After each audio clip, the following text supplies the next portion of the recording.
So பைத்தானில் ஸ்ட்ரிங்கில் நம்ம என்ன method பார்க்க போகிறோம்னா rstrip அப்படின்ற ஃபங்க்ஷன் பார்க்க போகிறோம். இது என்ன பண்ணுன்னா நமக்கு வந்து ரைட் சைடில் வந்து ரிமூவ் பண்ணும். நம்ம என்ன கேரக்டர் ஸ்பெசிஃபை பண்ணுறோமோ அந்த கேரக்டர் ரிமூவ் ஆகிடும். ஸோ அது வந்து ரைடிங் கேரக்டர் சொல்லுவாங்க. ஒரு ஸ்ட்ரிங்லேருந்து நமக்கு தேவையான போர்ஷன் ரிமூவ் பண்ணிக்கலாம். சரிங்களா? இப்போ நான் என்ன பண்ணுறேன்னா எக்ஸாம்பிளுக்குள்ள போகலாம். எக்ஸாம்பிள் போனால் ஆட்டோமேட்டிக்காக புரியும். சரிங்களா? ஃபஸ்ட்டு என்ன பண்ணுறேன், str1ன்ற வேரியபிள் வச்சுக்கிறேன். சரிங்களா? அதை வந்து nested code செக்ஷன் கொடுத்துட்டேன், க்ளோஸ் பண்ணிட்டேன். அடுத்து வந்து str2ன்ற வேரியபிள் வச்சுக்கிறேன். சரிங்களா? ஸோ இதில் வந்து Python and C#. So C# கொடுத்துட்டேன், க்ளோஸ் பண்ணிட்டேன்.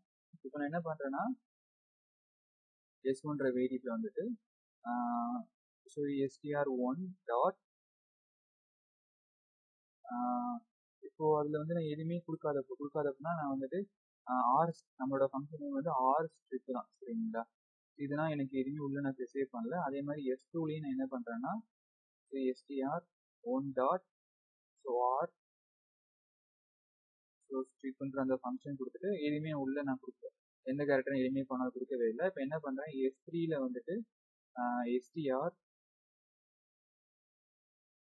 str2ன்னு வச்சுக்கோங்க. str1 வந்து என்ன பண்ணுறேன்னா 1 டாட் ஸோ இதில் வந்து ஸோ ஸ்ட்ரிப் அந்த ஃபங்க்ஷன் நேம் கொடுத்துட்டு அதில் என்ன பண்ணுறேன்னா எனக்கு வந்து லாஸ்ட் இருக்கிற லெஃப்ட் சைடு இருக்கிறது ரைட் சைடு இருக்கிறது வந்து எனக்கு ரிமூவ் ஆன் கொடுக்குறேன். இப்போ டெக்ஸ்ட் அந்த பர்டிகுலர் கேரக்டர் எனக்கு ரிமூவ் ஆன் கொடுக்குறேன். சரிங்களா?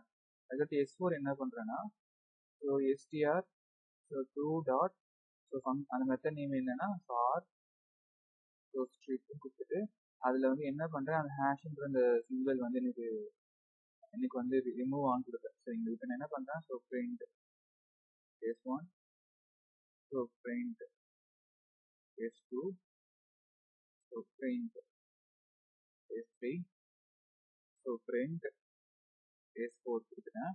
இப்போ என்ன பண்ணேன், FA ப்ரெஸ் பண்ணி கோடிங் எக்ஸிக்யூட் பண்ணேன். சாரி, strip rstrip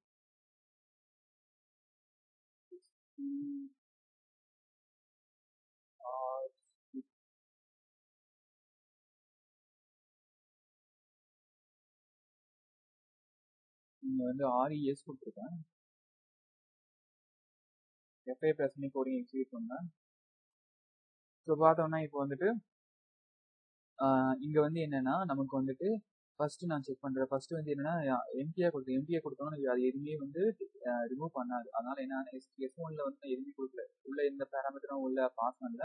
அதனால் எனக்கு ஃபஸ்ட்டு 2 s1 s2ன்னு எதுவுமே பாஸ் பண்ணனால s1 str1ல str2ல என்ன இருந்ததோ அதான் s1ல s2லையும் பிரிண்ட் ஆகிருக்கு. சரிங்களா? s3ல என்ன பண்ணிக்கலாம், str1ல வந்து என்ன பண்ணிக்கலாம், டெக்ஸ்ட்ன்றது ரிமூவ் பண்ணி கொடுத்துருக்கேன். அப்போ எனக்கு என்ன டெக்ஸ்ட் ரிமூவ் ஆயிடுச்சுன்னா நெஸ்டட் கோடு மட்டும் பிரிண்ட் ஆகும். அதனால s3 வந்து நெஸ்டட் கோடு மட்டும் பிரிண்ட் ஆயிடுச்சு. சரிங்களா? ஸோ இங்கே பார்த்தீங்கன்னா அடுத்து வந்துட்டு s4ல என்ன பண்ணுறேன், str2ல இருக்கிறது வந்து அந்த ஹேஷ் சிம்பிளை மட்டும் ரிமூவ் பண்ணுறேன். அப்போ எனக்கு என்ன ஆகுதுன்னா ஹேஷ் சிம்பிள் ரிமூவ் ஆயிடுச்சுன்னா பைத்தான் அண்ட் சின்னு மட்டும் நமக்கு இருக்கா, ஏன்னா ஹேஷ் சிம்பிள் ரிமூவ் ஆயிருக்கும். இதுதான் வந்து rstrip அப்படின்ற மெத்தடோட யூஸ். ஸோ தேங்க்ஸ் ஃபார் வாட்சிங் திஸ் வீடியோ.